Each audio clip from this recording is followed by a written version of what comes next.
நாம் தொடருவோம்.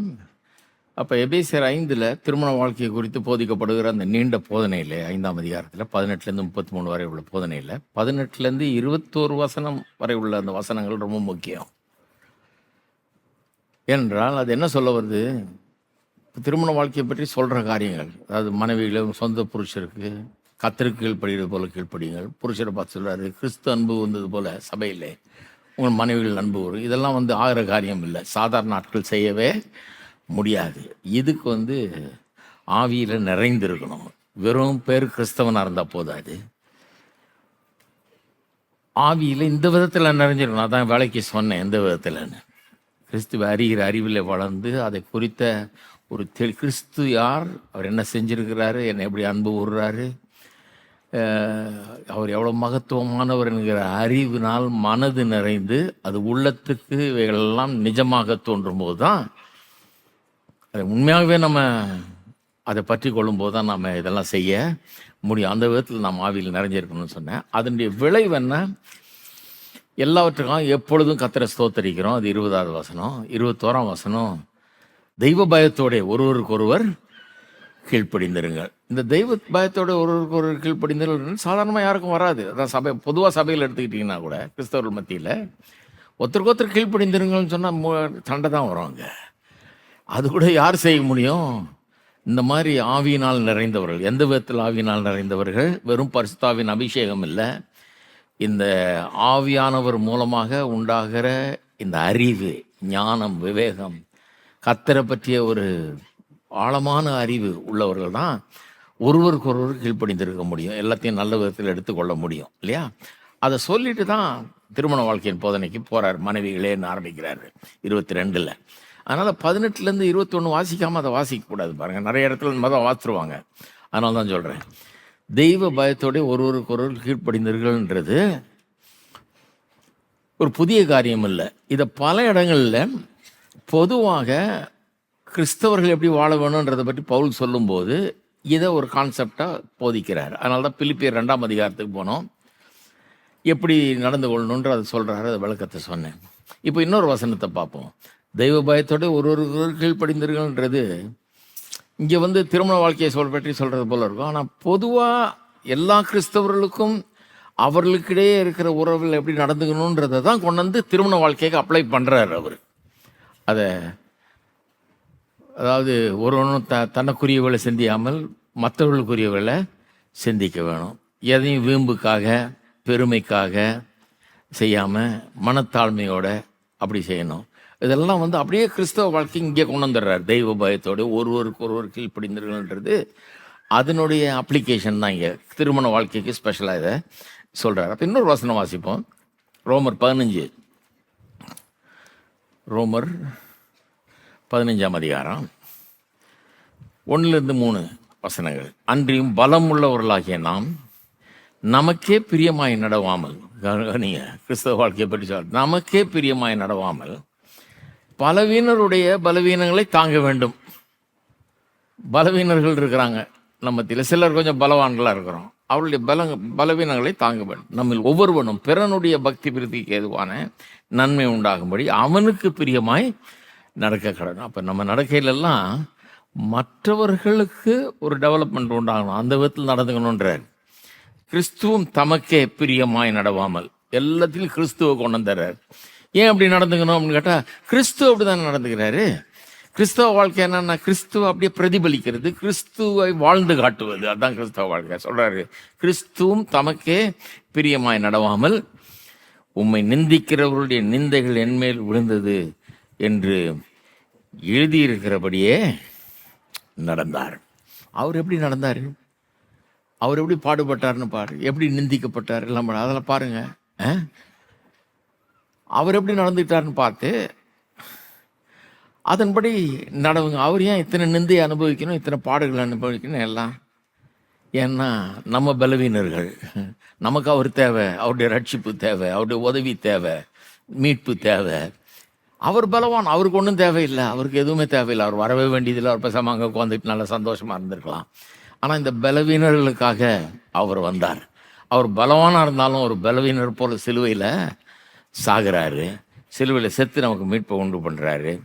நம்முடைய பக்தி விருதிக்கு நன்மை உண்டாகும்படி நமக்கு பிரியமாக நடக்கிறார். நமக்கு என்ன இது மூலமாக கிடைக்கும்ன்றது தான் அவர் பார்க்குறார். தனக்கு என்ன கிடைக்கும்னு பார்க்கறது இல்லை, நமக்கு என்ன கிடைக்கும்ன்றதை பார்த்து அதன்படி நடந்து கொண்டார்.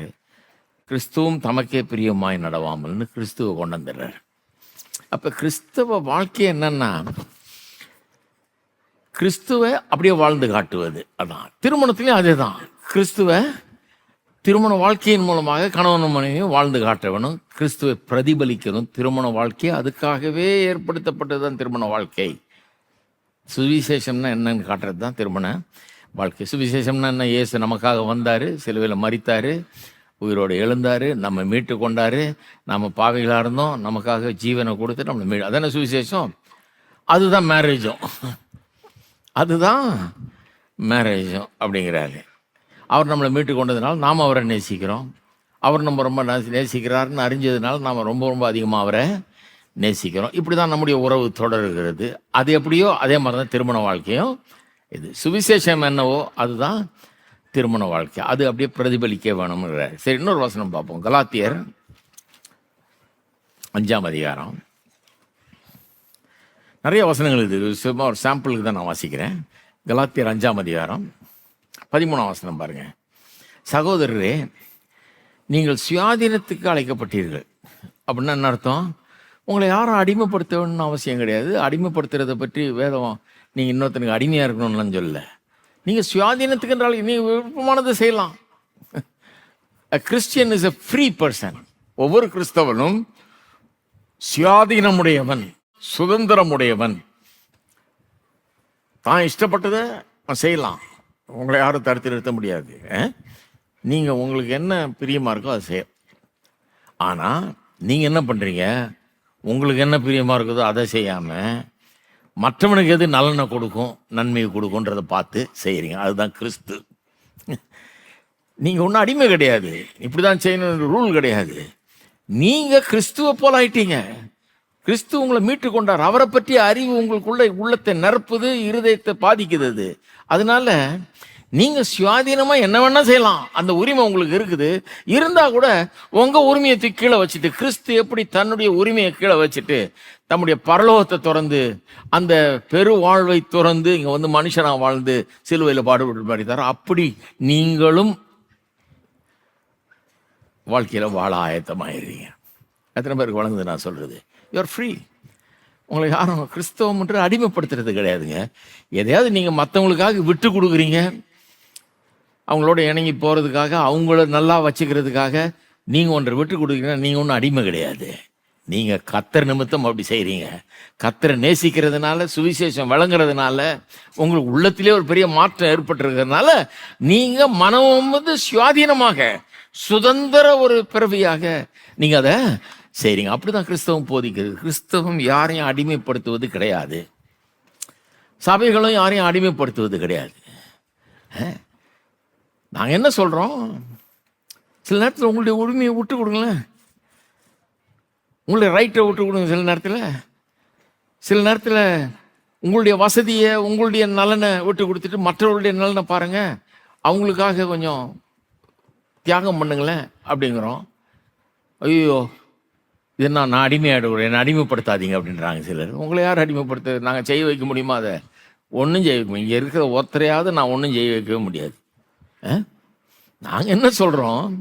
கிறிஸ்து அறிந்திருக்கிறீர்கள், கிறிஸ்து அப்படிப்பட்டவர்னு உங்களுக்கு தெரியும். அப்போ அவர் செய்கிற மாதிரி செய்யணும். அவர் அவ்வளோ பெரியவர், அதெல்லாம் விட்டுட்டு இங்கே வந்தார். யாருக்காக? உங்கள் நலனுக்காக, என்னுடைய நலனுக்காக, இந்த பாவிகளுடைய நலனுக்காக, நம்மளை மீட்கிறதுக்காக வந்தார். அப்போ அவர் அறிந்தவர்கள், அவரை போல இருக்க வேண்டியவர்கள். நீங்கள் கொஞ்சம் அப்படி அவரை மாதிரி செய்யலாம் இல்லையா? எத்தனை பேர் சொல்லுங்க தப்பே இல்லைன்னு? அப்படிதான் கிறிஸ்தவ போதனை. நீ இப்படி செய்ய, இல்லைனா நீ நரகம்தான் அப்படின்றதுல கிறிஸ்தவ போதனை. நாங்கள் என்ன சொல்கிறோம்? கிறிஸ்துவ அறிந்திருக்கிறீர்கள், நல்லா விளங்குது உங்களுக்கு.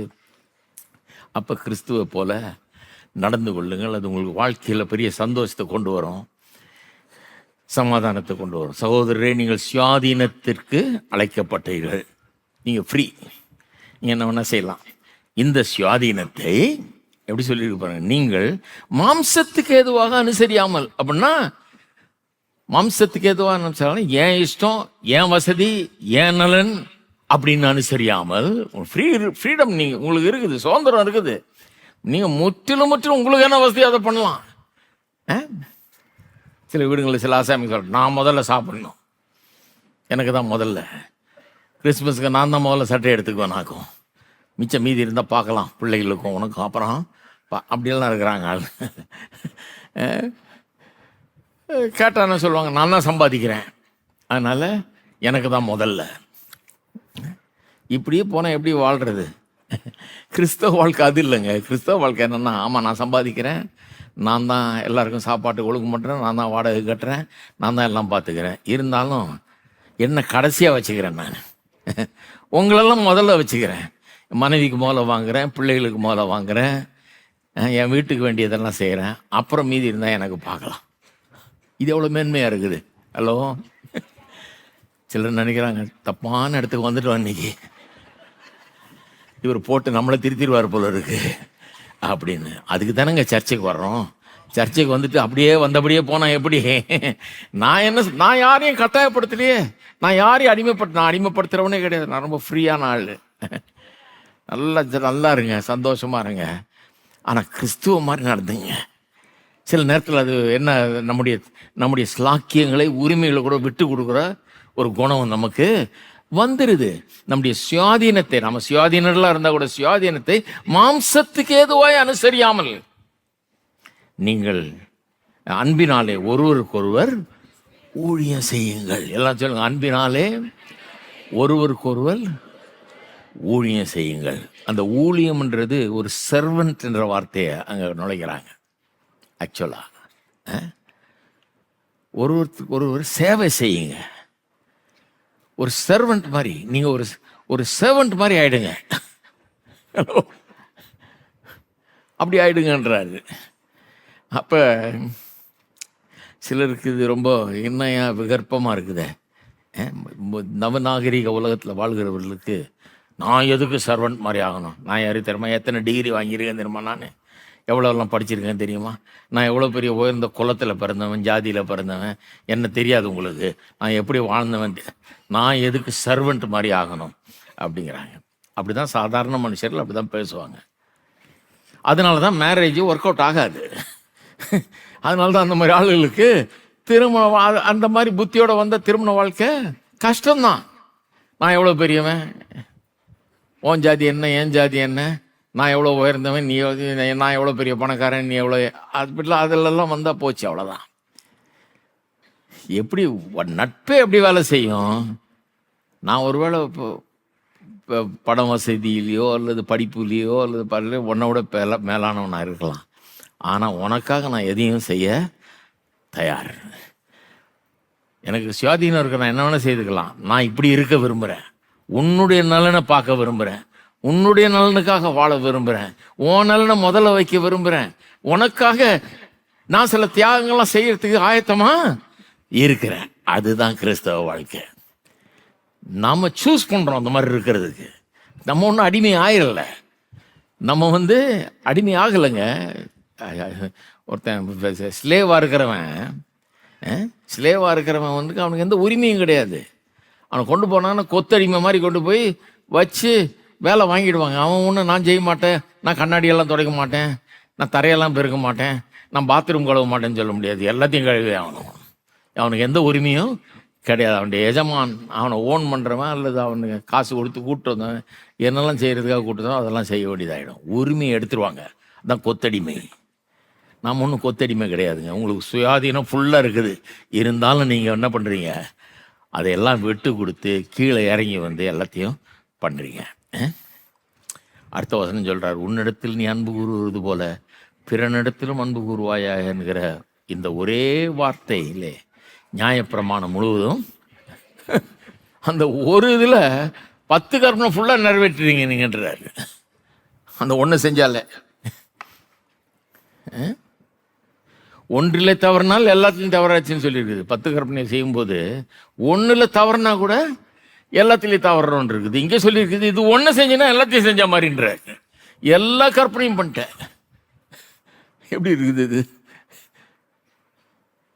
என்னங்க ரொம்ப பிரமாதமாக இருக்குது, இது ஒன்றை பண்ணிட்டா போதுமா எல்லாத்தையும்? ஆமாம், அப்படி தான் சொல்லியிருக்குது.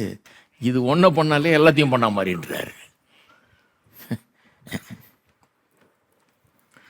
சரி, ஒருத்தருக்கு ஒருத்தர் இப்படி தான் வாழணும் கிறிஸ்தவ வாழ்க்கையில்ன்றார். அதை தான் கொண்டாந்து எபேசியர் 5ஆம் அதிகாரத்தில் திருமண வாழ்க்கைக்கு சொல்கிறார். தெய்வ பயத்தோடு ஒருவருக்கு ஒருவர் கீழ்ப்படிந்திருங்கள் அப்படிங்கிறார். அப்போ மற்றவர்களுக்கு ஒரு சர்வெண்ட் மாதிரி நம்ம ஆயிடுறோன்றார். அப்போ திருமண வாழ்க்கையில் இது கொண்டு வரும்போது சிலர் கேட்குறாங்க, அப்போ என்னையா புருஷன் வந்து மனைவிக்கு சர்வெண்ட்டா? அப்போ புருஷன் குடும்பத்துக்கு தலையாக இருக்கிறான், மனைவிக்கு தலையாக இருக்கிறான்னு சொல்லியிருக்குது, அவன் தானே ஹெட்டு, அவனை போய் சர்வெண்ட் ஆக்கிட்டீங்க நீங்கள் அப்படின்னு சிலர் கேட்குறாங்க. என்ன சொல்கிறாங்க, புருஷன் ஹெட்டுங்க, அவன் பெரிய ஆஃபீஸர், அவனை போய் நீங்கள் வந்து சர்வெண்ட்டார் என்ன அப்படி இதை கொண்டு போய் அப்ளை பண்ண முடியுமா திருமண வாழ்க்கையில்? இதை அப்ளை பண்ண முடியுமா அப்படின்றாங்க. பண்ண முடியுமே. ஏன்னா கிறிஸ்து என்ன சர்வெண்ட்டா? அவர் அடிமையா? அவர் என்ன சாதாரண ஆளா? உங்களோட ரொம்ப குறைஞ்சவரா? உங்களுக்காக எதுக்கு வந்து காரி துப்பப்பட்டு அடிக்கப்பட்டு நொறுக்கப்பட்டு சிலுவையில் தொங்கி மான மரியாதையெல்லாம் இழந்து கிட்டத்தட்ட நிர்வாணமாக தொங்கி ஏன் சாகணும்? பாவமாகணும் சாவமாகணும், இதெல்லாம் அவசியமா தேவையா? அவருக்கு வானத்தையும் பூமியும் உண்டாக்கணும், ஒரு வார்த்தை சொன்னாலாம் மாறிடும். அப்பேற்பட்ட வல்லமையுடைய தேவன், அவரை காட்டிலும் மேலானவர் யாரும் இருக்க முடியாது. அவர் வந்து சிலுவையில் மரித்ததுனால அவருக்கு அதிகாரம் இல்லாமல் போயிடுச்சுன்றீங்களா? அவர் அதிகாரத்தை இழந்துட்டாருன்றீங்களா? அவருக்கு சுயாதீனம் இருக்குது. அவர் மாட்டேன்னா மாட்டேன் தான், செய்யாம இருந்திருக்கலாம். அவர் தன்னுடைய சுயாதீனத்தை மாம்சத்துக்கு ஏதுவாக அனுசரியாமல் என்ன பண்றாரு? தன்னைத்தானே தாழ்த்துறாரு, மரண பரியந்தம் தன்னை ஒப்பு கொடுக்கிறாரு, சிலுவையில மரிக்கிறாரு. அவ்வளோ பெரியவர் அவர். அவருக்கு எல்லா வல்லமையும் இருக்குது, எவனும் அவர் அடிமைப்படுத்த முடியாது. இருந்தாலும் ஒரு அடிமையை போல அவன் அடிக்க வாங்கிக்கிறாரு, அவன் துப்ப வாங்கிக்கிறாரு, சிலுவையில தொங்க விடுறான், பேசாம இருக்காரு. அவர் அதிகாரத்தை இழந்துட்டாரா? கிடையாது. அதனால வெறும் துக்கம்தான் அவருக்கு மிஞ்சுதா? அவருக்கு வெறும் துக்கமும் வருத்தமும் தோல்வியும் தான் மிஞ்சுதா? கிடையாது. இன்னைக்கு பாருங்க, எத்தனை ஆயிரம் பேர் இங்கே மட்டும் இல்லை, உலகம் முழுக்க அவரை வணங்குகிறார்கள், அவரை அன்பு கூறுகிறார்கள், அவரை நேசிக்கிறார்கள். ஏசு ஏசு ஏசுன்னு வாயால சொல்றாங்க, அவரை உளமாற அன்பு கூறுகிறார்கள். எவ்வளோ ஆயிரம் பேர் அவருக்காக என்னமும் செய்ய ரெடியா இருக்கிறாங்க. எத்தனையோ பேர், இவ்வளவு பேருடைய அன்பை பெற்றிருக்கிறாரு அவரு. இவ்வளவு பேரும் ஆண்டவரே என்றாங்க. அவரை குறைஞ்சிட்டாரு அவரு? ஹலோ, நான் சொல்றேன் புருஷர்களுக்கு, நீங்க சர்வெண்ட் மாதிரி ஆகிறதுல நீங்க ஒன்றும் சர்வெண்ட் ஆயிடுறது இல்லைங்க, இன்னும் உயர்றீங்க. அவர் தம்மை தாமே மரணபந்தியம் தாழ்த்தினதனால் தேவன் அவரை உயர்த்தி எல்லா நாமத்துக்கும் மேலாக உயர்த்தி, வானத்திலும் பூமியிலும் பூமி கீழான மத்தியிலும் வழங்கப்படுகிற எல்லா நாமத்துக்கும் மேலான நாமத்தை அவருக்கு கொடுத்து அவர் அப்படி உயர்த்தி இருக்காரு. ஓஹோன்னு உயர்த்திட்டார் அவரை. நான் சொல்றேன், இப்படி வாழ்ந்து பாருங்க, எப்பேற்பட்ட உயர்வு, மகிழ்ச்சி, திருப்தி, சந்தோஷம், மன நிறைவு உங்களுக்கு ஏற்படுதுன்னு பாருங்க. தியாக மனப்பான்மையோடு வாழ்ந்து பாருங்க. உங்க குடும்பத்துக்காக நான் எதையும் செய்வேன், என் மனைவிக்காக நான் எதையும் செய்வேன், என் பிள்ளைகளுக்காக நான் எல்லாத்தையும் செய்வேன் அப்படின்னு தியாக மனப்போடு வாழ்ந்து பாருங்க. நீங்கள் ஒன்றும் அடிமையாகிறது இல்லை, உங்களை யாரும் அடிமையாக ஆக்க முடியாது, நீங்கள் ஆகவும் வேண்டியதில்லை. நீங்கள் பெரிய ஆள் தான், நீங்கள் பெரிய குடும்பத்துக்கு தலைவராக இருக்கிறீங்க, அதை யாரும் மாற்ற முடியாது, கடவுள் அப்படி வச்சுட்டாரு. ஆனால் நீங்கள் தலைவராக இருந்தாலும் எப்படி வர்றீங்க? நீங்கள் தான் முதல்ல அப்படின்னு அவங்கள முதல்ல நினைக்கிறீங்க. எத்தனை பேர் நினைக்கிறீங்க இது பெஸ்ட்டுங்கன்னு? அப்படி ஒரு தீர்மானத்தை எடுப்பீங்களா? இன்னைக்கு எடுத்தீங்கன்னா திருமண வாழ்க்கையில் இருக்கிற அத்தனை பிரச்சனையும் சரியாகும் என்பதிலே சந்தேகமே இல்லை.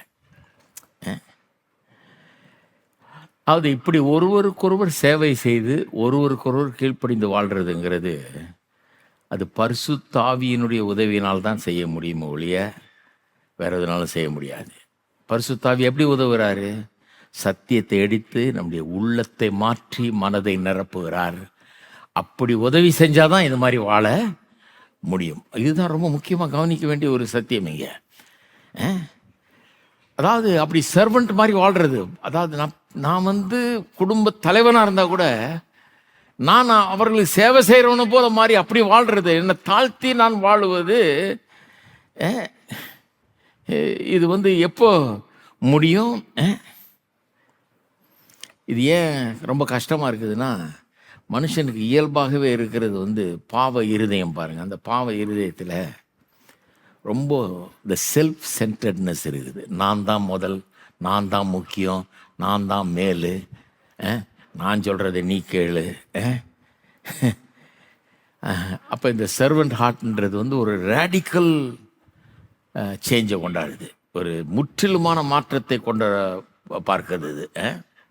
அதுதான் அது கஷ்டம். இந்த கிறிஸ்தவ முறைப்படி வாழ்கிறதுல என்ன கஷ்டம்னா, இந்த பாவ இருதயம் அந்த பாவ எண்ணங்களோடு அந்த பாவ சுவாபத்தோடு இருக்குது பாருங்க. அப்படிப்பட்ட இருதயத்துக்கு அது ஒத்தே வரவே வராது. அதனால தான் இன்றைக்கி திருமணங்கள் தோல்வி அடையுது. திருமணம் தோல்வி அடையுது ரொம்ப சிம்பிளுங்க. பாவ இருதயம், அந்த பாவ இருதயம் தன்னுடைய நலனுக்காக தான் வாழும். மற்றவங்க நலனை பற்றி கேர் பண்ணுவேன். மனைவியாக இருந்தாலும் சரி, புருஷனாக இருந்தாலும் சரி, கேர் பண்ணாது. ஏன் நலன், ஏன் சந்தோஷம், ஏன் விருப்பம், நான் முதல்ல, எனக்கெல்லாம் ஃபஸ்ட்டு, அதாங்க பிரச்சனை. அதை போக்க முடியல, அது போகாது. அது இயல்பாக மனுஷனுக்குள்ளே வந்து தங்கிவிட்ட பாவ குணம் ரத்தத்தோடு கலந்துருச்சுங்க. ஆதாம் பாவம் செய்த அந்த காலத்துலேருந்து இந்த பிசாசனுடைய சுயநலம் என்கிற அந்த குணம் வந்து மனுஷனோட ரத்தத்தோட கலந்து மாறவே மாறாதது. அதுக்கு தான் பரிசுத்தாவியானவர் தேவை. பரிசுத்தாவியானவருடைய உதவி மட்டும் இல்லாமல் வேற எந்த விதத்திலும் அதை மாற்றவே முடியாது. பாருங்க, 1 கொரிந்தியரில் பவுலப்போஸ்தலன் சொல்கிறார். 1 கொரிந்தியர் எடுங்க, 13ஆம் அதிகாரத்தில் அந்த அன்பு பற்றி சொல்லப்படுகிற அந்த அதிகாரத்தில் என்ன அழகாக சொல்கிறார் பாருங்க. அன்பு பற்றி சொல்லும்போது இப்படி சொல்கிறார். அன்பு அது வந்து இந்த செல்ஃப் சென்டர்ட்னஸ்க்கு, சுயநலத்துக்கு நேர் எதிரானது அன்பு. அன்புங்கிறது சுயநலத்துக்கு நேர் எதிரானது. எப்படி இருக்கு பாருங்க. அன்பு நீடிய சாந்தமும் தயவும் உள்ளது. அன்புக்கு பொறாமை இல்லை. அன்பு தன்னை புகழாது, இருமாப்பாய் இராது, அயோக்கியமானதை செய்யாது, தற்பொழிவை நாடாது, சினம் அடையாது, தீங்கு நினையாது, அநியாயத்தில் சந்தோஷப்படாமல் சத்தியத்தில் சந்தோஷப்படும், சகலத்தையும் தாங்கும், சகலத்தையும் விசுவாசிக்கும், சகலத்தையும் நம்பும், சகலத்தையும் சகிக்கும். அன்பு ஒரு காலம் ஒழியாது. என்ன டிஸ்கிரிப்ஷன்! தெய்வீக அன்பை பற்றி சொல்கிறாரு. அது சொல்லும்போது பார்த்தீங்கன்னா குறிப்பாக ஒன்றை குறிப்பிடுறாரு, தற்பொழிவை நாடாது. அது இங்கிலீஷில் பார்த்தீங்கன்னா செல்ஃப் சீக்கிங்னு வரும். Self seeking. செல்ஃப் சீக்கிங்னா தற்பொழிவை நாடுறதுன்னா தனக்குரியதை நாடுறது, தன்னுடைய விருப்பத்தை நாடுறது, தன்னுடைய விருப்பத்தின்படி தான் எல்லாம் நடக்கணும்னு நாடுறது. சில குடும்பங்களில் பாருங்கள், பிரச்சனை என்ன, என் விருப்பத்தின்படி தான் எல்லாம் நடக்கணும், நான் விரும்புகிறது தான் நடக்கணும், நான் விரும்புறது தான் எல்லாம் செய்யணும், எல்லாம் எனக்கு இணங்கி வரணும் அப்படிங்கிற. சில நேரம் இது வந்து நான் வெறும் ஆண்களை சொல்லலைங்க, ஆண்கள்கிட்ட நிறையா இருக்கும் இந்த மாதிரி, பெண்கள்கிட்டையும் நிறையா இருக்குது. அதெல்லாம் ஜனங்களுக்கு, எங்கள் ஜனங்களுக்கு சொல்லுவேன் நான். ஹிட்லருங்கிற ஒரு ஆண் ஜெர்மன் நாட்டில், இன்றைக்கி வீட்டுக்கு வீடு சில ஹிட்லருங்க இருக்காங்க. அவங்க வெறும் ஆண்கள் இல்லை, பெண் ஹிட்லர் இருக்கிற குடும்பங்களும் தெரியும், எல்லாருக்கும் தெரியும் இல்லையா. சில பெண்களும் ஹிட்லருங்க மாதிரி இருக்கிறாங்க. நான் சொன்னது தான் நடக்குது, நான் சர்வாதிகாரி, நான் தான் வீட்டையே ஆள்றேனாக்கும் அப்படின்னு இருக்காங்க. தங்க இஷ்டப்படி தான் எல்லாம் நடக்கணும், மற்றவங்கள பற்றி கவலை கிடையாது. மற்றவன் என்ன, அது அவன் என்ன சொல்கிறது, அவன் என்ன நினைக்கிறது, நான் என்ன செய்கிறது, அவன் விருப்பத்தை நான் என்ன நிறைவேற்றுறது, ஏன் விருப்பத்தை நிறைவேற்ற சொல்லுமோல அப்படின்றபடி தான் இருக்கிறாங்க. அன்பு அதுக்கு ஆப்போசிட்டானது. அன்பு எப்படிப்பட்டது? நீடிய சாந்தம், தயவு, பொறாமை இல்லை, தன்னை புகழாது, இருமாப்பாயிராது, அயோக்கியமானதை செய்யாது, தற்பொழிவை நாடாது, சினமடையாது, தீங்கு நினையாது, அநியாயத்தில் சந்தோஷப்படாமல் சத்தியத்தில் சந்தோஷப்படும், சகலத்தையும் தாங்கும், சகலத்தையும் விசுவாசிக்கும், சகலத்தையும் நம்பும், சகலத்தையும் சகிக்கும். ஐயோ, இப்படி வாழ்ந்தா நம்ம அடிமையாயிடுவோம்? கிடையாது. இதுதான் மேன்மையான வாழ்க்கை. இது ஏன் மேன்மையான வாழ்க்கை? இதுதான் அவர் காட்டின வாழ்க்கை, அவர் வாழ்ந்த வாழ்க்கை. இந்த அன்பு தான் அவரை மேன்மையானவராக்குது. இன்னைக்கு ஏன் இவ்வளவு ஜனங்க அவரை நேசிக்கிறாங்க, அவர் அன்பு விடுறாங்கன்னா, அவர் இப்படிப்பட்டவர், இவரை போல அன்பை இந்த உலகத்திலே பார்க்க முடியாது, அவருக்காக நான் சாகவும் தயார்னு நிறைய பேர் நிற்கிறாங்க. அவரை பற்றி கொள்ளுகிறார்கள், அவரை அண்டி கொள்ளுகிறார்கள், அவரை நேசிக்கிறாங்க. இந்த உலகத்தில் எல்லாத்த காட்டிலும் அவரை அதிகமாக நேசிக்கிறாங்க. ஏன்? இந்த மாதிரி அன்புள்ள தெய்வம் எங்கேயுமே கிடையாது, எவருமே கிடையாது. அவர் என்ன சொல்றாரு, நீ அந்த மாதிரி ஆக்கிய. அப்ப எவ்வளோ பெரிய மேன்மை, எவ்வளோ பெரிய சந்தோஷம் வந்துடும் குடும்பத்தில். உங்களுக்கே ரொம்ப சந்தோஷமாட்டாடி, அப்பா நம்மளை இவ்வளவு விரும்புகிறாங்க, அன்பு கூறுறாங்கன்னு ஆகிடும். நீங்களே எதிர்பாராத விதத்தில் அன்பை உணர்வீர்கள். உங்களை அவங்க வெறுத்து தள்ள முடியாது. அவங்க உங்களை அன்பு கூற தான் செய்வார்கள். அப்போ இந்த செல்ஃப் சென்டர்ட்னஸ், இந்த சுயநலம்ங்கிறது ரொம்ப பொல்லாத ஒரு காரியம் பாருங்கள். அந்த சுயநலம் ஒரு ஆள்கிட்ட இருக்கும்போது, எல்லார்ட்டையுமே இருக்குது அது. எல்லா மனிதர்களுமே சுயநலம் உள்ளவர்கள். பாவத்தினுடைய முதல் அறிகுறி சுயநலம். ரட்சிப்பினுடைய பிரதானமான அறிகுறி சுயநலம் இல்லாமல் வாழ்வது. ஆவியில் நிறைந்தவனுடைய பிரதான அறிகுறி என்னன்னா சுயநலம் கிடையாது. மற்றவங்களுக்காக மற்றவங்களுடைய நலனை முதலாவது வைக்கிறது. அதுதான் ஒரு ஆவிக்குரிய மனுஷனுடைய அடையாளம். நல்லா விளங்குச்சிங்களாங்க. பாவியினுடைய அடையாளம் என்ன? நான் நான் நான், என் விருப்பம், என் இஷ்டம், எனக்கு வேணும், நான் செஞ்சுக்குவேன், என்னை யாரும் சொல்லக்கூடாது, என் காசு, என் உழைப்பு, என் வேர்வை, நான் எப்படி ஒன்றா இருப்பேன், என்னை அவன் சொல்கிறது. அதுதான் பாவம். ரட்சிப்பும் ஆவிக்குரிய தன்மை என்ன சொல்லுது? ஆமாம், நான் உழைக்கிறேன், சம்பாதிக்கிறேன், எல்லாம் பண்ணுறேன், ஆனால் மற்றவங்களுக்கு தான் முதல். நான் எல்லாம் பண்ணாலும் அவங்கள முதல்ல வைக்கிறேன், அவங்களுடைய தேவைகளை முதல்ல நான் கவனிக்கிறேன். இப்படி வாழ்ந்தீங்கன்னா பெரிய வாழ்க்கையில் பெரிய இது பாருங்கள், பெரிய சந்தோஷம் நாளைக்கு உங்களுக்கு காத்து கொண்டு இருக்கிறது. அப்போ இந்த ஆவியானவருடைய நிறைவு ரொம்ப அவசியம் பாருங்கள். இதனால் நிரம்பணும். எதனால்?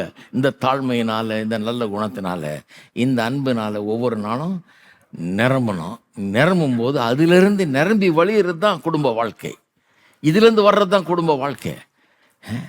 இந்த இருதயத்தில் கீர்த்தனம் பாடுறீங்க பாருங்க, அப்போவே குடும்ப வாழ்க்கையில் வெற்றி உண்டாக போகுதுன்னு அர்த்தம். அடுத்த ஸ்டெப் அவ்வளோதான், எல்லாம் மாறப்போகுது. அருமையான குடும்பமாக நீங்கள் உருவாக போகிறீங்க. ஏன்னா உள்ளத்தில் ஆண்டவரை பற்றி ஒரு பெரிய வெளிப்பாடு, ஒரு அறிவு, ஆண்டவரை பற்றி ஒரு ஆண்டவர் மேலே ஒரு பற்று வந்துருச்சு, அவரை பற்றி ஒரு தெளிவும் அறிவும் வந்துருச்சு. இப்போ வெற்றிகரமான குடும்ப வாழ்க்கை உண்டாக போகிறது. உள்ளத்தில் இருந்தால் தானே வெளியே வரும், உள்ள மாற்றப்படணும் பாருங்கள். இருதயம் தான், இருதயத்தில் தான் எல்லாம் பிறகுது. கிறிஸ்தவ வாழ்க்கையில் அப்படி தான். அதனால தான் இருதயமாகிய நிலத்தில் விதையாகிய வசனத்தை கத்தர் விதைக்கிறவன் விதைக்கிறான்னு சொல்கிறாரு. 30, 60, 100 அது பலன் கொடுக்குதுன்றாரு. அப்போது இருதயம் எப்படி மாறுது? இப்போ வசனத்தை கேட்குறீங்களா? எதுக்கு கேட்குறீங்க? இன்றைக்கி நாள் பூரா வேஸ்ட் ஆகுது, நாளைக்கு பூரா கேட்க போகிறீங்க, வேஸ்ட் ஆகுது. இல்லை, கேட்டதுனால இருதயத்தில் பெரிய மாற்றம் ஏற்பட்டு அது குடும்ப வாழ்க்கையில் நிரம்பி வழிய போகுது. பொதுவாக எல்லா உறவுகள்லையுமே அது பாதிக்க போகுது. ஒரு புதிய ஆட்டிடியூடில் நீங்கள் வாழ போகிறீங்க.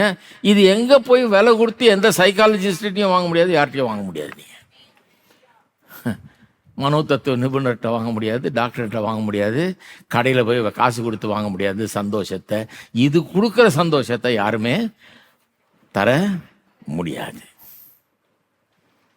இந்த அன்புங்கிறது ஒரு எக்கானமி மாதிரி பாருங்கள், ஒரு பொருளாதாரம் மாதிரி அன்புங்கிறது. லவ் எக்கானமி எப்படி வேலை செய்யுதுன்னா, பேங்க்கில் உங்கள்கிட்ட இருந்தால் தான் நீங்கள் நிறைய அள்ளி கொடுக்க முடியும். நீங்கள் உங்கள் சொந்தக்காரங்களுக்கு, உங்கள் நண்பர்களுக்கு எல்லாருக்கும் உதவி செய்யணும்னு பார்க்குறீங்க, நிறைய செய்யணும்னு பார்க்குறீங்க. ஆனால் பேங்க்கில் ஒன்றும் இல்லைன்னா நீங்கள் நல்ல மனம் இருந்து பிரயோஜனம் கிடையாது. பேங்க்கில் இருந்தால் தான் கொடுக்க முடியும். அப்படிப்பட்டது தான் இந்த அன்பும்.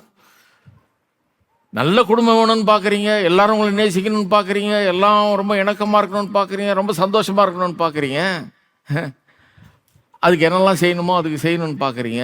அதுக்கு உள்ளத்தில் ஒரு பெரிய மாற்றம் ஏற்படணும். இந்த அக்கௌண்ட்டு நிரம்பணும். இங்கே இருதயம் இங்கே இருந்த இந்த பேங்க் அக்கௌண்ட் நிரம்ப வேணும். எதனால் நிரம்ப வேணும்? தேவனுடைய அன்பை குறித்த வெளிப்பாட்டால் ஆவியானவர் மூலமாக நிரம்ப வேண்டும். இங்கே நிரம்பிச்சுன்னா இதிலிருந்து நீங்கள் அள்ளி கொடுக்கலாம். அப்போ வெற்றிகரமான திருமண வாழ்க்கைக்கு அதாவது கீர்த்தனம் பண்ணி இருதயத்தில் பாடி எல்லாத்துக்காக கர்த்தரை ஸ்தோத்தரித்து ஒருவருக்கு கீழ்ப்படிந்து இப்படி வாழ்கிற திருமண வாழ்க்கை, மனைவிகள் கர்த்தருக்கு கீழ்ப்படிவது போல புருஷனுக்கு கீழ்ப்படிந்து, புருஷர்கள் கிறிஸ்து சபையில் அன்பு கூர்ந்தது போல தியாக அன்பு உள்ளவர்களாக இருந்து வாழ்ந்து இப்படிலாம் வரணும்னா அது எப்படி நடக்கும்? சுயநலம் நீங்கி மற்றவர்களுடைய தேவைகளை முதலாவது வைக்கிறதன் மூலமாக தான் அது நடைபெறும். அது எப்படி நடக்குதுன்னா, உள்ளத்தில் இந்த ஆவிக்குரிய அறிவும் தெளிவும் வரும்போது இந்த உள்ளத்தில் ஏற்கனவே இருந்த சுயநலம் பலவீனப்படுகிறது. இது நிரப்பும்போது சுயநலம் தானாக இருக்குது பாருங்கள், அது பாவ சுவாபத்தோட கலந்து வந்துருச்சு. இப்போ தேவனை அறிகிற அறிவினால் உள்ள நிரப்பப்படும் போது ஆவியானவர் தெய்வீக அன்பை நமக்குள்ள கொண்டு நம்ம அந்த அன்பினால் நிரப்பும் போது என்ன ஆகிறது? இது ஸ்ட்ராங் ஆயிடுது. அந்த சுய அன்புன்னு இருக்குது பாருங்க, நான் என்ன தான் முதல்ல நேசிப்பேன், எனக்கு தான் ஃபர்ஸ்ட்னு, அது பலவீனப்படுகிறது. இருக்கீங்களா? அப்படி அதை பலவீனப்படுத்தி இதை அதிகமாக்கி பண்ணுறது தான் ஆவியானவருடைய நிறைவு. அதுக்கு தான் இந்த இயற்கைக்கு அப்பாற்பட்ட ஆவியானவருடைய உதவி தேவை என்று நான் சொல்லுகிறேன். மற்றவர்களுடைய சந்தோஷத்தை நீங்கள் முதல்ல வைக்கும்போது தான் உங்களுக்கே உண்மையான சந்தோஷம் கிடைக்கும். என்னுடைய தேவைகளுக்கு காட்டிலும் அதிகமாக நீங்கள் மற்றவர்களுடைய தேவையை முன்னுக்கு வைக்கும்போது தான் உங்களுடைய வாழ்க்கையை சந்தோஷத்தை பெறும்.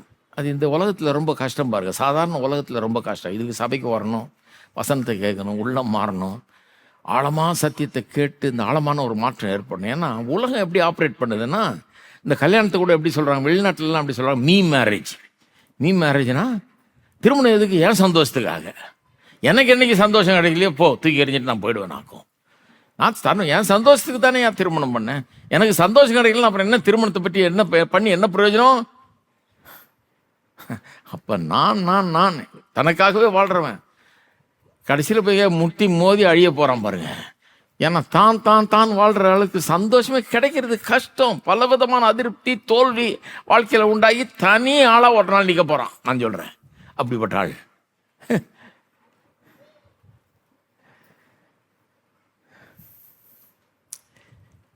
அதாவது ஏன் நம்ம இப்படி வாழ்ந்தால் தான் சந்தோஷம் கிடைக்கும்?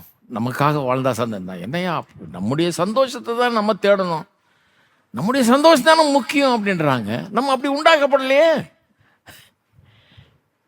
மனுஷன் எப்படி உண்டாக்கப்பட்டான்னு போல தெரியும். எப்படி உண்டாக்கப்பட்டிருக்கிறோம்? தேவனுடைய சாயல்ல, அவருடைய ரூபத்தின்படி நம்ம மனுஷன் உண்டாக்கப்பட்டிருக்கிறான். அப்படின்னா என்ன அர்த்தம்? நாம் தேவனை ஆராதித்து, தேவனை அறிந்து கொண்டு அவரை ஆராதித்து அவருடைய மகிமைக்காக வாழ்வதே நம்முடைய வாழ்க்கையின் நோக்கம். நமக்காக வாழ்வது கிடையாது, அவருக்காக வாழ்வதற்காக உண்டாக்கப்பட்டிருக்கிறோம். நம்ம உண்டாக்குனவர் நம்மளை அப்படி உண்டாக்கிட்டாருங்க.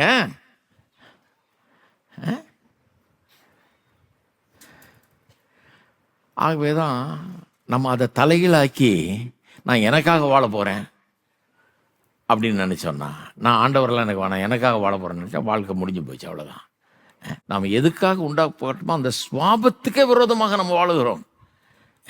அதனால தான் வேதவசனம் சொல்லு பாருங்க, மத்தேயு 16:25 எல்லாருக்கும் தெரிஞ்ச வசனம், தன் ஜீவனை ரட்சிக்க விரும்புகிறவன் அதை இழந்து போவான், என் நிமித்தமாக தன் ஜீவனை இழந்து போகிறவன் அதை கண்டடைவான். அதாவது மற்றவர்களுடைய சந்தோஷத்தை காட்டிலும் உங்க சந்தோஷத்தை நீங்க முதலாவது தேடினீங்கன்னா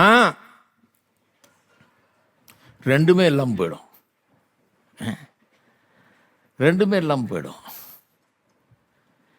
ஆனால் அவரை தேடினீங்கன்னா பாருங்க, மற்ற அதாவது உங்க சந்தோஷத்தை தேடி கடவுளை தேடாமல் விட்டீங்கன்னா கடவுளும் கிடைக்க மாட்டார், உங்களுக்கு சந்தோஷமும் கிடைக்காது. ஆனால் கடவுளை தேடுற வேலையில் இறங்குனீங்கன்னா, அவரை சேவித்து அவரை ஆராதித்து அவருக்காக வாழ்கிற வேலையில் இறங்குனீங்கன்னா கடவுளும் உங்களுடையவராக இருப்பார், சந்தோஷமும் உங்களுடையதாக மாறும். அதான் சொல்கிறார். இது அப்படியே மேரேஜில் செல்லும் பாருங்க. மற்றவர்களை சந்தோஷப்படுத்துறதுக்காக வாழுங்க, நீங்கள் ஒரு புதிய சந்தோஷத்தை கண்டுபிடிப்பீர்கள். அவ்வளோதான் அது விஷயம். புருஷன் தன் மனைவியின் சந்தோஷத்துக்காகவே வாழ்ந்தா இவனுக்கு பெரிய சந்தோஷம் காத்திருக்குது. கண்டிப்பாக அவன் அதை அடைவான். மனைவி புருஷனுடைய சந்தோஷத்துக்காகவே வாழ்ந்தா அவளுக்கு பெரிய சந்தோஷம் காத்திருக்குது. இதெல்லாம் சொன்னால் விகற்பமாய் தோன்றுகிறது. இந்த உலகத்தில் ஆளுங்களுக்கு அவங்க தானே ஏன் சந்தோஷம் தானே பேசுகிறாங்க. ஏன் காசு, ஏன் பணம், ஏன் முயற்சி, ஏன் வேர்வை, நானுன்றாங்க. சந்தோஷத்தை அடையவே முடியாதுங்க. இன்னைக்கு உலகத்தில் அவ்வளோ பேர் சந்தோஷம் இல்லாமல் இருக்கிறது காரணமே இந்த சுயநலம். பாவத்தின் மூலமாக இந்த சுயநலம் குடிகொண்டிருந்து குடியை கெடுக்குது, நாசமாக்கிடுச்சு. சந்தோஷமாக இருக்க முடியாதுங்க. என்னைக்கு நம்ம மற்றவர்களுடைய சந்தோஷம் தான் முக்கியம்னு நினைக்கிறோமோ அன்னைக்கு நம்ம ஒரு புதிய சந்தோஷத்தை அடைவோம். இது ஏன்னா திருமணம்ங்கிறத கடவுள் ஏற்படுத்தின ஒரு இன்ஸ்டிடியூஷன், ஒரு அமைப்பு. அந்த அமைப்பை எதன் அடிப்படையில் ஏற்படுத்தியிருக்கிறாரு? இவர் அன்பின் தேவன். அது அவருடைய எசென்ஷியல் ஆட்ரிபியூட், அவருடைய குணாதிசயங்களில் அத்தியாவசியமான குணாதிசயம். தேவன் அன்பாகவே இருக்கிறார். அது அவருடைய குணாதிசயம். அப்படிதான் இருக்கிறார் அவர், வேற எப்படியும் இல்லை. அவர்கிட்ட அன்பு இல்லை, அன்பாகவே அவரே அன்பு. அவர்கிட்ட நிறைய அன்பு இருக்குன்னு சொல்லல வேதம். அவர் அன்பாகவே, அன்பின் மொத்த உருவம் அவர். அவர் அன்பாகவே இருக்கிறார். ஆகவே அவருடைய சாயலில் நாம் உண்டாக்கப்பட்டிருக்கிறோம்.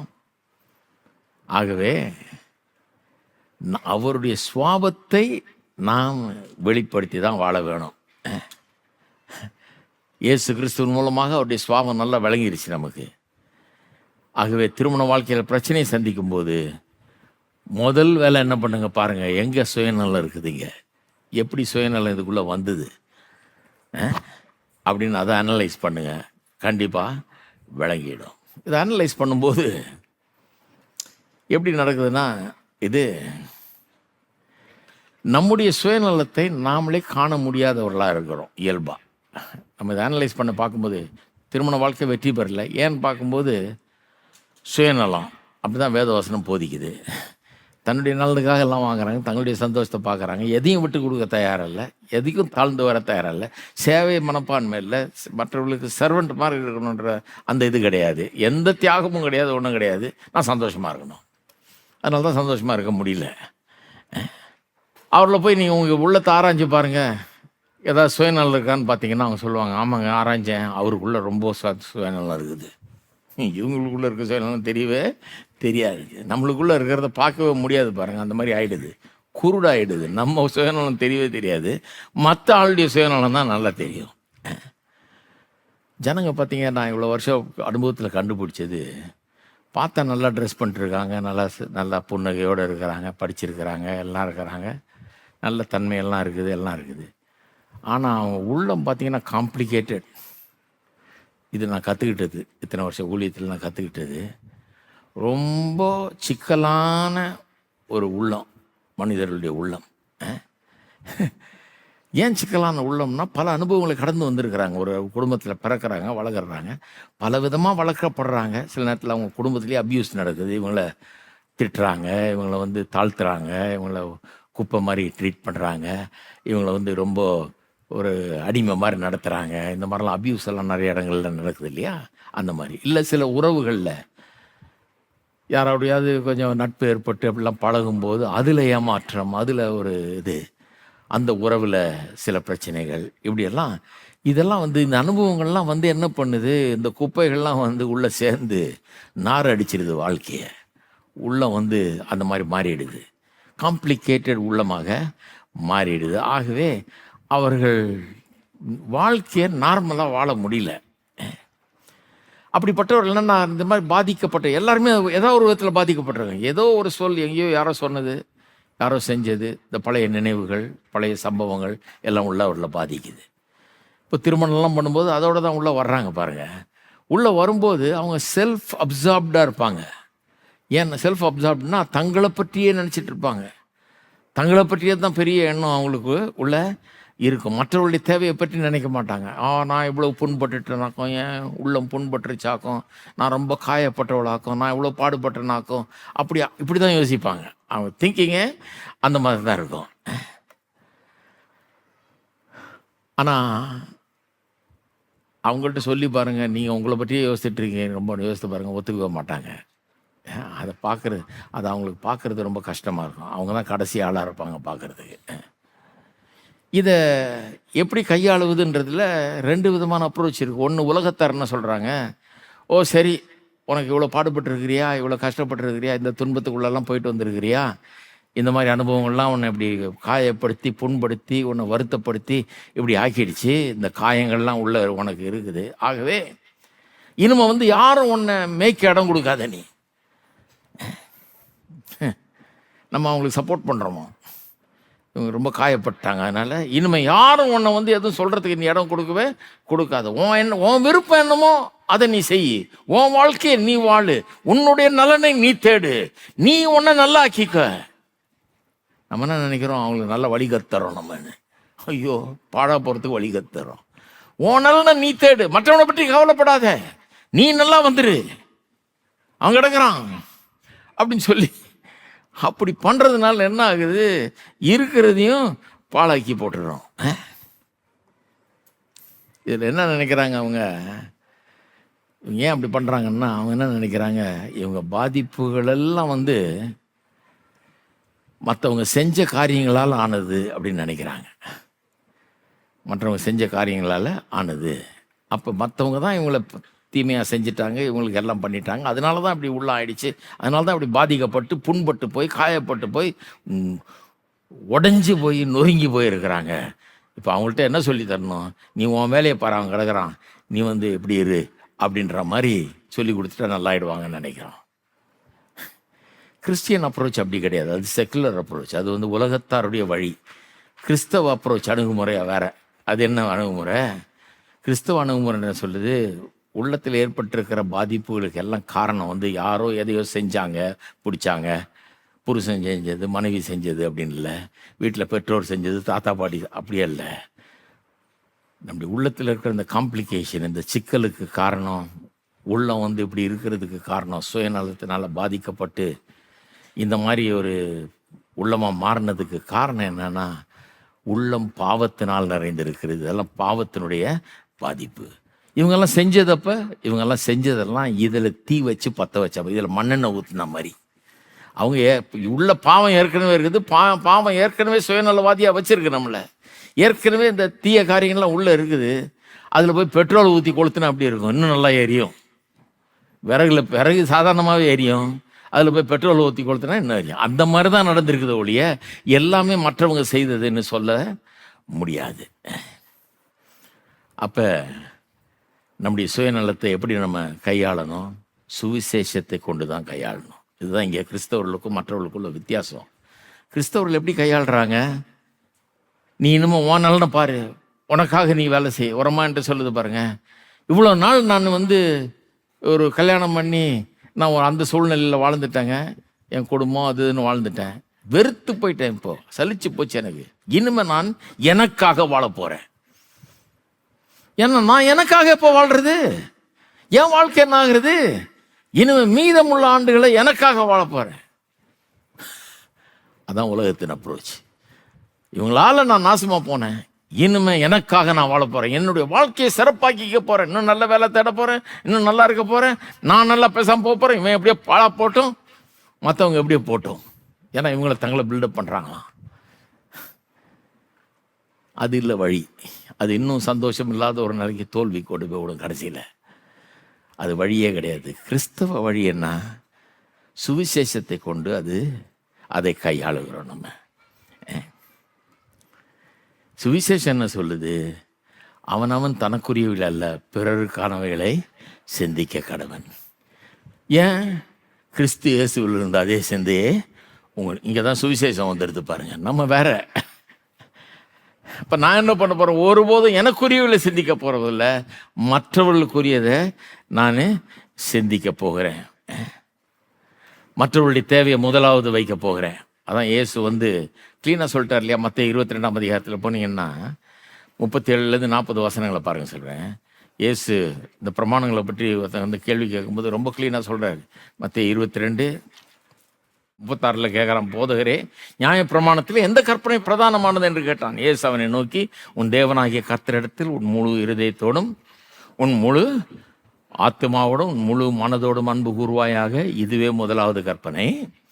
இதற்கு ஒப்பாக இருக்கிற 2ஆம் கற்பனை என்னவென்றால், உன்னிடத்தில் நீ அன்பு கூறுவது போல பிறனிடத்திலும் அன்பு கூறுவாயாக என்பதே. இவ்விரண்டு கற்பனைகளிலும் நியாயப்பிரமாணம் முழுமையும் தீர்க்க தரிசனங்களும் அடங்கி இருக்கிறதுன்ட்டார். அப்போ கிறிஸ்தவர்கள் எப்படி இதை கையாளுறோம்? இதை உலகத்தார் கையாளுறது போல கையாளல.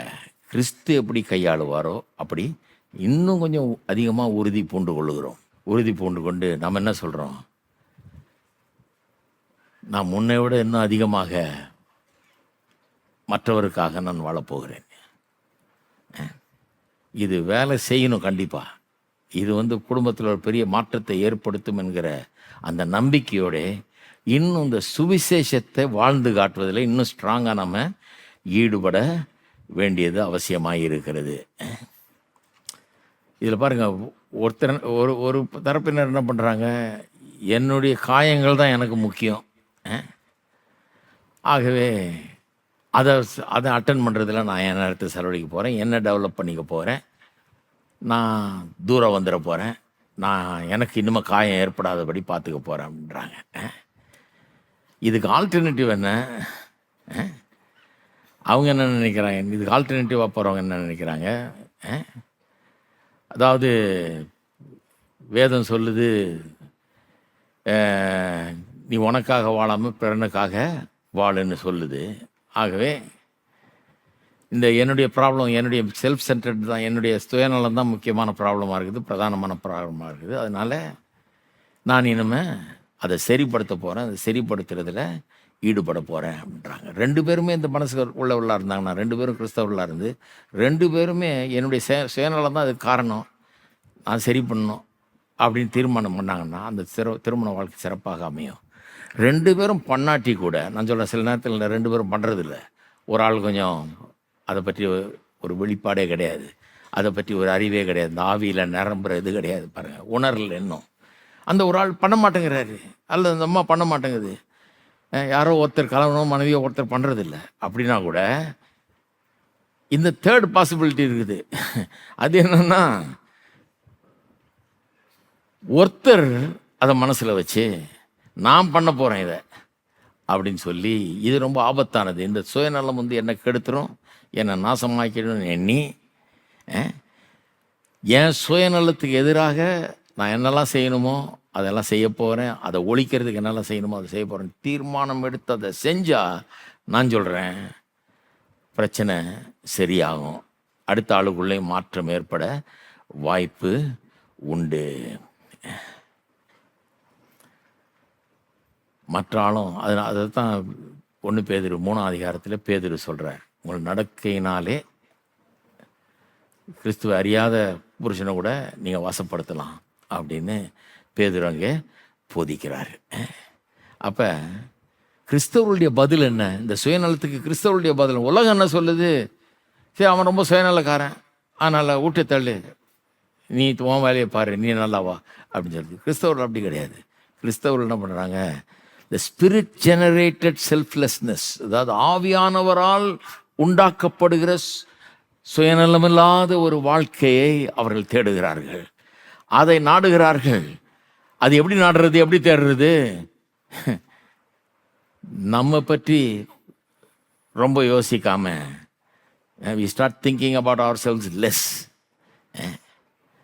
நம்ம மற்றவர்களை காட்டிலும் குறைவுபட்டவர்கள் நினைக்கிறது இல்லை, மற்றவங்கெல்லாம் நம்மளோட மேலானவங்க, நம்ம ஒன்றும் கிடையாது அப்படி யோசிக்க சொல்ல பைபிள்.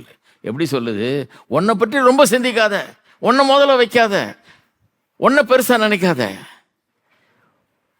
உன்னை பற்றி ரொம்ப குறைவாக எண்ணு, மற்றவர்களை பற்றி அதிகமாய் எண்ணுங்கிறது. இதை எடுத்தோம்னாலே திருமண வாழ்க்கை ரொம்ப சிறப்பாக அமையும் என்பதில் சந்தேகமே இல்லை. அப்போ என்ன ஒரு அற்புதமான சத்தியம்னு பாருங்கள். அடுத்த சப்ஜெக்ட் ஆரம்பிச்சு விட்டுறேன். அடுத்தது என்னத்துக்குள்ளே போகிறோம்னா, திருமணம் என்பது ஒரு உடன்படிக்கை. திருமணம்ங்கிறது ஒரு உடன்படிக்கை. உடன்படிக்கையை பற்றி வேதத்தில் நிறைய வாசிக்கிறோம். மனிதர்களோட உடன்படிக்கை பண்ணிக்கொள்கிறார். ஒரு ராஜ்யம் இன்னொரு ராஜ்யத்தோடு உடன்படிக்கை பண்ணுகிறது. சில நேரத்தில் சின்ன ராஜ்யங்கள் பெரிய ராஜாக்களை பார்த்து அவங்களோட போய் ஒரு ஒப்பந்தம் பண்ணிக்குவாங்க. ஏன்னா இந்த மற்ற பெரிய ராஜாக்கள் வேணால் வந்து இவனை அடிச்சிட போகிறான்ட்டு எல்லாத்தையும் பிடிங்கிடுவான். அந்த காலத்தில் அதெல்லாம் நடந்தது. அதனால் சின்ன ராஜாக்கள் போய் பெரிய ராஜாக்கள் அண்டி போய் ஒரு உடன்படிக்கை பண்ணிக்குவாங்க. அப்படி உடன்படிக்கையெல்லாம் வேதத்தில் வாசிக்கிறோம்.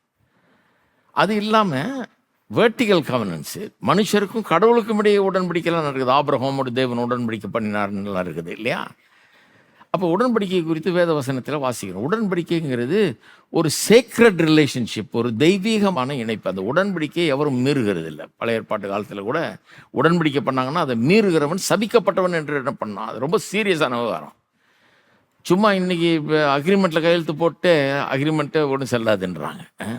ஒருத்தர்கிட்ட கேட்டுருந்தேன், அக்ரிமெண்ட்லாம் போடாதீங்க, அது யார் சட்டம் பண்ணுறா, அது நீங்கள் இப்போ அக்ரிமெண்ட் படி நடந்துக்கோன்னு சொன்னால் அவன் கோர்ட்டுக்கு போனான்னா 20 வருஷம் ஆகும், உங்களுக்கு தேவையாது அக்ரிமெண்ட்டே வேணான்றாங்க. இப்போ அக்ரிமெண்ட்டுக்கு மரியாதையே இல்லாமல் போயிடுச்சு. கையெழுத்துக்கு மரியாதையே இல்லை, ஸ்டாம்ப் பேப்பருக்கும் மரியாதை இல்லைன்னு ஆயிடுச்சு. அந்த காலத்தில் அக்ரிமெண்ட்லாம் ஒன்றும் கிடையாதுங்க. பல பேருக்கு முன்னால் 2 பேர் நின்று அக்ரிமெண்ட் போடுறாங்க. ஒரு 2 ராஜ்யம் அக்ரிமெண்ட் போடுதுன்னா இந்த ராஜ்யத்தை சேர்ந்தவங்களும் நிற்கிறாங்க, இந்த 2 பேர் ராஜாக்கள் அக்ரிமெண்ட் போடுறாங்க. அப்படி தான் நடக்குது அக்ரிமெண்ட்டு. அந்த அக்ரிமெண்ட்டுக்கு அவ்வளோ வேல்யூ. அதை ஒருத்தன் மீறினான்னா அவன் சபிக்கப்பட்டவன் இடப்பட்டான். அதனால் எதுவாக இருந்தாலும் அதை மீறவே மாட்டார்கள் அவர்கள். அப்படிப்பட்ட ஒரு உடன்படிக்கையாக இந்த வேத வசனம் திருமணத்தை வர்ணிக்கிறது.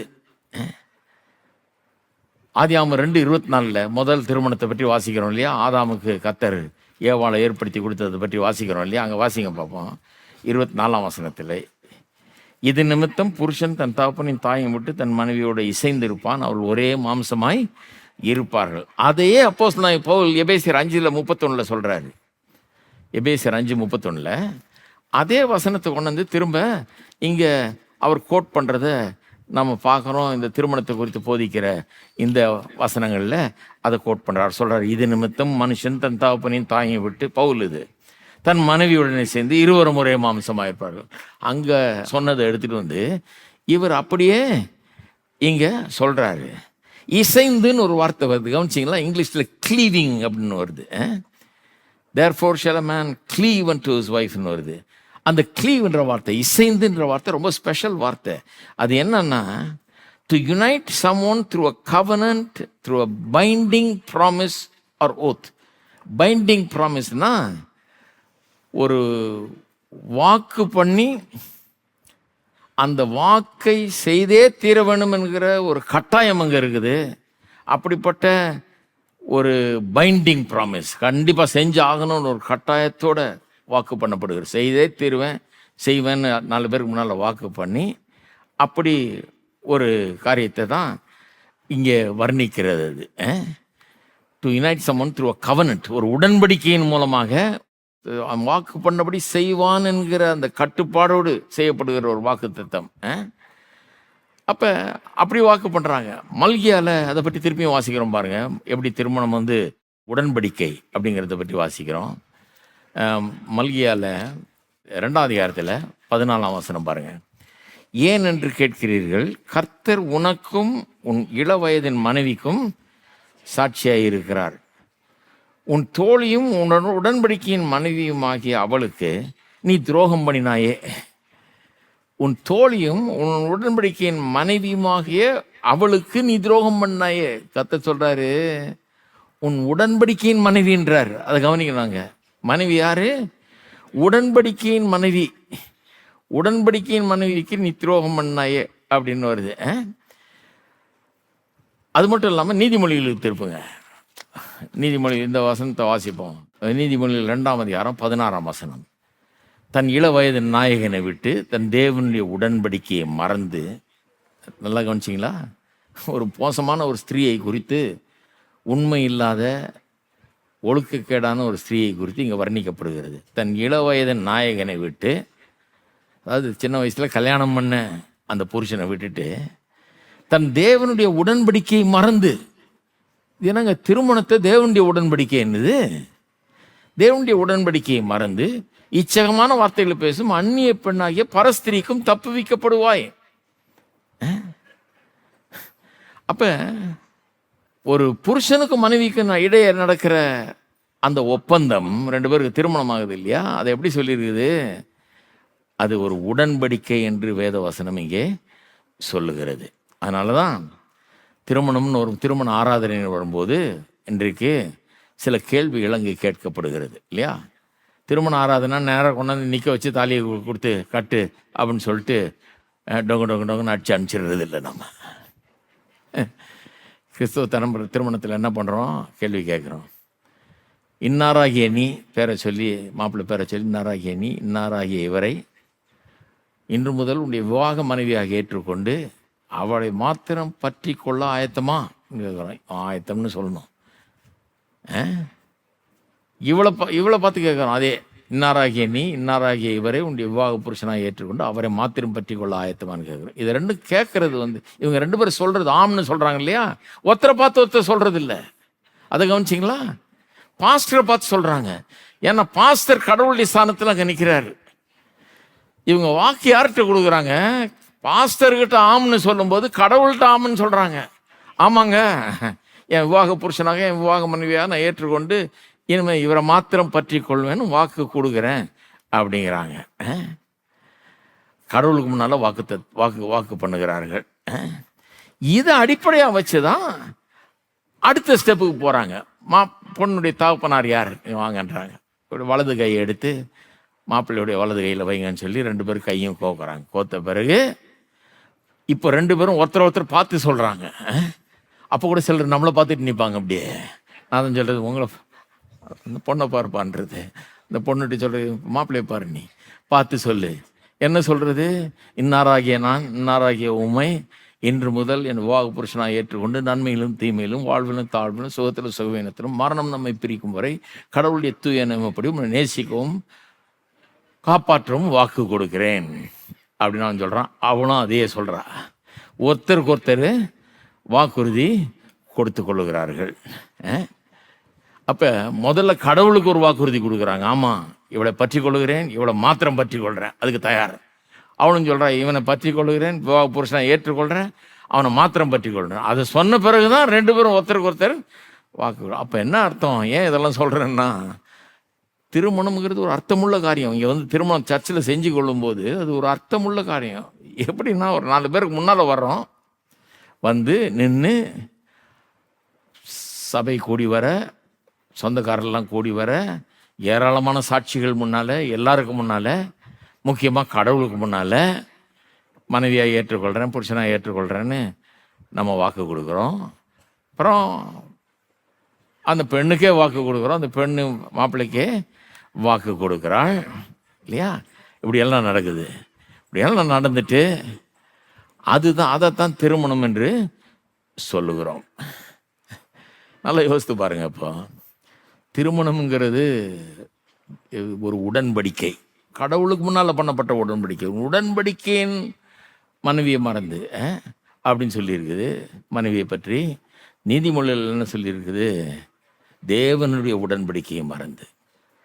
ரெண்டும் அங்கே நடக்குது. தேவனுக்கு முன்பாக செய்யப்பட்ட உடன்படிக்கை. அதனால தான் அது ரொம்ப ஒரு முக்கியமான ஒரு காரியம் என்பதை நான் உங்களுக்கு சொல்லுகிறேன். இதெல்லாம் மறந்துட முடியாது. இது அவ்வளோ பண்ணிட்டு இதை மறந்துட முடியாது. தேவன் இந்த அமைப்பை ஏற்படுத்தியிருக்கிறார். இப்படி தான் திருமணம் நடக்கணும்னு ஏற்படுத்தியிருக்கிறார். திருமணம்ங்கிறது சிலர் சொல்கிறாங்க, அந்த கற்காலத்தில் குகையில் உட்காந்துக்கிட்டு நம்முடைய முன்னோர்கள் அறிவில்லாத காலத்தில் உட்காந்து நம்ம பசங்களுக்கு யாராவது ஒரு பொண்ணை பார்த்து கல்யாணம்னு ஒன்று பண்ணி வச்சிடலாம் அப்படின்னு சொல்லி மூலங்களத்தை கொண்டாந்து 2 பேரையும் பார்த்து தாலி கட்ட வச்சு கல்யாணம் பண்ணி வச்சுட்டாங்க.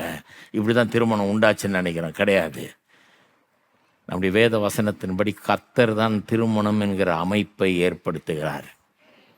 ஆதியாகமம் 2ஆம் அதிகாரத்தினுடைய அர்த்தம் அதுதான். திருமண அமைப்பை கர்த்தர் ஏற்படுத்துகிறார். அது என்ன மாதிரி கவனன்ட்னா என்ன, உடன்படிக்கைன்னா என்ன, அதில் பைண்டிங் ப்ராமிசஸ் இருக்குது. அதாவது இதுக்கு கட்டுப்படுவேன் என்று நான் என்ன ஒரு கட்டுப்பாட்டுக்குள் வைத்து கொள்ளுகிறேன். பைண்டிங்னா ஒரு சில வாக்குறுதியில் வார்த்தைகளை கொடுக்குறேன், அதற்கு நான் அது லீகல் பைண்டிங். அந்த வார்த்தைகளுக்கு கட்டுப்பட்டு இருக்கிறேன். அது 4 பேருக்கு முன்னால் செய்கிறேன். அதனால் கவனன்ட்னா என்னன்னா, it's a binding public and legal agreement. Binding public and legal, ரொம்ப முக்கியமான ஒரு காரியம் அது. அந்த கவனன்ட்டில் என்ன இருக்குன்றத சொல்கிறேன். இந்த கவனன்ட்டில் இருக்கிற அன்பை சொல்கிறேன். உலகம் சொல்கிற அன்பு, இந்த உடன்படிக்கை சொல்லுகிற அன்பு, ரெண்டுத்துக்கு வித்தியாசம் இருக்குது. திருமணத்தை லேசாக பார்க்க முடியாது. கடவுளுக்கு முன்னால் செய்யப்படுகிற ஒரு காரியம், மனுஷர்களுக்கு முன்னால் செய்யப்படுகிற காரியம். அதனால் அதை இட் பைண்ட்ஸ் மீ, அது என்னை ஒரு கட்டுப்பாட்டுக்குள் வைத்திருக்கிறது. இவ்வளோ பேருக்கு முன்னால் கொடுத்துருக்கேன் வாக்குறுதி, கடவுளுக்கு முன்னாலேயே கொடுத்துருக்கிறேன் வாக்குறுதி. ஆகவே நான் அதை செய்தே தீர வேணுமென்கிற ஒரு கடமை எனக்கு இருக்கிறது. திருமணத்தை கடவுள் அப்படி அமைச்சிட்டார். அதனால தான் அதை உடன்படிக்கைன்னு சொல்கிறார். இது சும்மா ஏதோ நம்மளுக்கு பிடிச்ச பொண்ணோட போய் நம்ம குடும்பம் நடத்துறதுன்னு கிடையாது. 2 பேர் ஒரு ஹோட்டல் ரூம் எடுத்து அங்கே உள்ளே போயிட்டு ஒருத்தர் சொல்கிறாரு என்கிட்ட, நாங்கள் திருமணம்லாம் எனக்கு நம்பிக்கை இல்லைங்க, அது மாதிரிலாம் நம்பிக்கை இல்லை. நான் பார்த்தேன் இந்த பொண்ணை எனக்கு பிடிச்சது, நான் கூப்பிட்டு போன ஒரு ஹோட்டல் எடுத்தேன், தங்கணும் 2 பேரும்.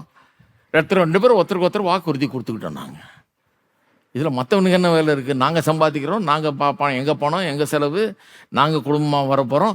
இன்னொருத்தர் நமக்கு என்ன சொல்கிறது? இன்னொருத்தர் என்ன நம்மளை சேர்த்து வைக்கிறது? நாங்கள் ஒருத்தருக்கு ஒருத்தர் வாக்குறோம். அப்படி திருமணம் பைபிளில் இல்லை. திருமணம் ஒரு உடன்படிக்கை. உடன்படிக்கைனா தேவனுக்கு முன்பாக பண்ணப்படுகிற உடன்படிக்கை. எல்லா உடன்படிக்கையுமே மனுஷரை சாட்சியாக வச்சு தான் பண்ணாங்க அந்த காலத்தில். 2 பேருக்கு உடன்படிக்கை நடக்குன்னா அதுக்கு சாட்சிகள்லாம் இருந்தது. அவர்களுக்கு முன்னால் அந்த உடன்படிக்கையின் ஷரத்துக்களை சொல்லி, நான் என்னெல்லாம் செய்வேன்னு சொல்லி வாக்குறுதி கொடுத்ததான் உடன்படிக்கை பண்ணுறாங்க. இவங்க செய்யலைன்னா மற்றவங்களாம் சாட்சி, தேசத்தில் இருக்கிறவங்களாம் சாட்சி. அப்படிதான் பண்ணாங்க. அதுதான் உடன்படிக்கை. இன்றைக்கும் அப்படி தான் திருமணம் என்கிறது நடக்க வேண்டும். நீங்கள் தான் சீக்கிரட்டில் பண்ணிக்கிட்டேன் அப்படின்னு சொல்கிறது இல்லை. கர்த்தருக்கு முன்பாக, வெறும் கர்த்தருக்கு முன்னால் பண்ணிட்டேன் இல்லை, மனுஷருக்கு முன்பாக ஒரு கனமுள்ள விதத்தில் அதை செய்வது தான் திருமணம். திருமணம் செய்கிறது மட்டும் இல்லை, அதில் கொடுத்த வாக்குறுதிகளை கடைசி வரை மதித்து, அதுக்கு உட்பட்டு, கட்டுப்பட்டு, பைண்டிங் அக்ரிமெண்ட் நினச்சி அதன்படி வாழ்வது தான் உடன்படிக்கை.